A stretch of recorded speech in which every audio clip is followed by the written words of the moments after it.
Bayangin kalian bangun setiap pagi dengan pikiran kosong, padahal kalian sudah melakukan semua hal yang seharusnya, makan, tidur, bahkan olahraga. Tapi tetap aja kalian gak bisa fokus. Kalian gugup terus dan otak kalian dipenuhi pikiran kotor.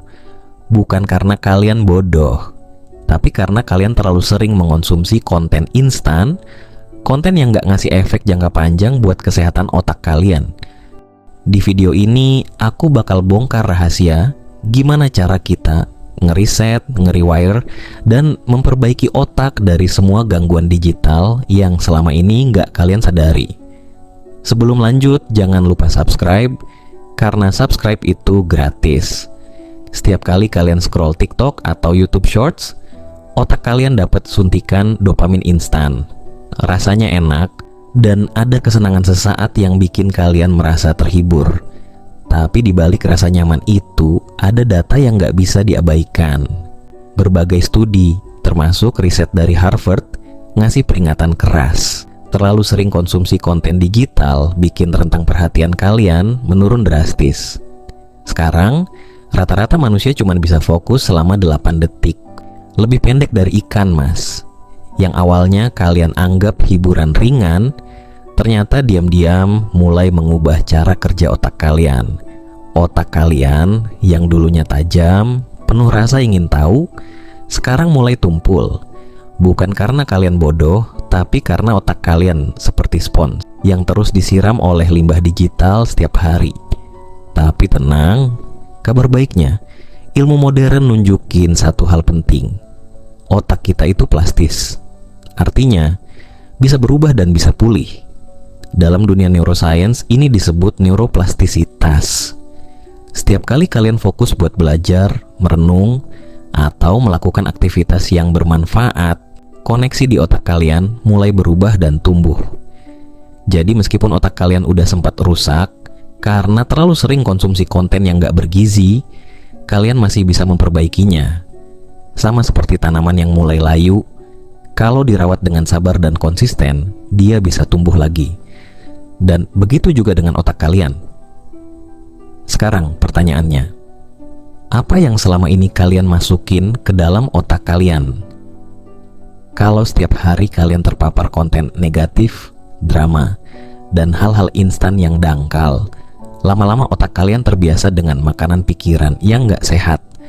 Gak heran kalau kalian sering ngerasa lelah, stres, atau gampang cemas, meskipun gak tahu kenapa.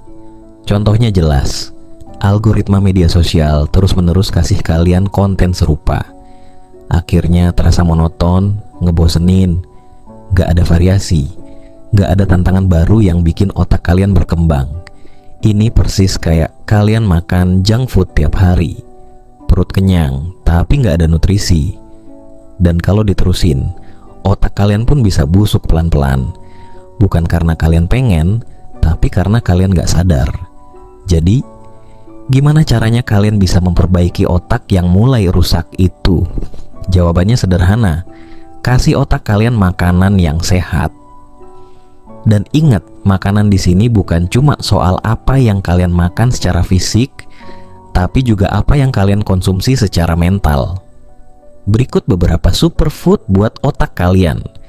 Buku yang bermakna, mulai dari literatur klasik, biografi inspiratif, sampai buku self-improvement seperti Peak atau Atomic Habits. Buku-buku ini ngajak kalian berpikir lebih dalam, bukan sekadar lewat. Podcast dan video edukatif, pilih konten yang menantang pikiran kalian, yang ngajak kalian belajar, bukan cuma scroll-scroll buat hiburan instan. Journaling, coba biasakan menulis isi pikiran setiap hari. Ini bantu kalian memahami diri sendiri, menyaring informasi, dan memberi ruang untuk refleksi, mindfulness, dan meditasi. Bahkan 10 menit per hari bisa bikin perbedaan besar. Konsentrasi meningkat, kecemasan menurun, dan kalian jadi lebih sadar atas apa yang kalian rasakan. Kalau kalian benar-benar ingin mengubah cara kerja otak kalian, mulai aja dari hal-hal kecil. Nggak perlu langsung ekstrim. Coba lakukan ini. Matikan notifikasi selama 2 jam setiap hari. Gunakan waktu itu untuk baca buku, menulis jurnal, atau sekadar duduk tenang tanpa distraksi digital. Rasain heningnya. Lakukan digital detox 24 jam setiap minggu. 1 hari tanpa media sosial. Awalnya mungkin gelisah, tapi setelah itu kalian bakal ngerasain pikiran jadi lebih tenang dan jernih. Gunakan teknik Pomodoro. Fokus kerja 25 menit, istirahat 5 menit. Ulangi. Pola ini bantu otak kalian belajar fokus secara bertahap tanpa harus stres. Aktivitas offline yang bikin hidup lebih nyata. Daripada scroll terus, coba jalan kaki, olahraga ringan, atau sekadar duduk di luar rumah sambil merhatiin sekitar. Hal sesederhana ini bisa bantu otak kalian reset dan ningkatin suasana hati. Ingat, otak kalian bukan benda mati yang nggak bisa berubah. Otak itu bisa diperbaiki, diperkuat, bahkan direprogram. Kalau kalian mulai mengubah cara kalian mengonsumsi informasi, kalian juga sedang mulai mengambil alih kendali atas hidup kalian sendiri. Dan yang paling penting, konsistensi. Sedikit demi sedikit, setiap hari, tanpa distraksi digital, kalian sedang menyembuhkan otak kalian. Jangan biarkan algoritma menentukan siapa kalian di masa depan. Kalau kalian merasa otak kalian sekarang dipenuhi informasi yang gak bermanfaat, mungkin ini waktunya detox digital. Mulailah dari sekarang. Pilih sendiri apa yang ingin kalian makan untuk pikiran kalian. Karena otak yang sehat bukan soal siapa yang paling pintar, tapi siapa yang paling bisa fokus dan berpikir dalam. Besok pagi, kalian mau bangun sebagai pengguna atau sebagai manusia yang mengendalikan hidupnya?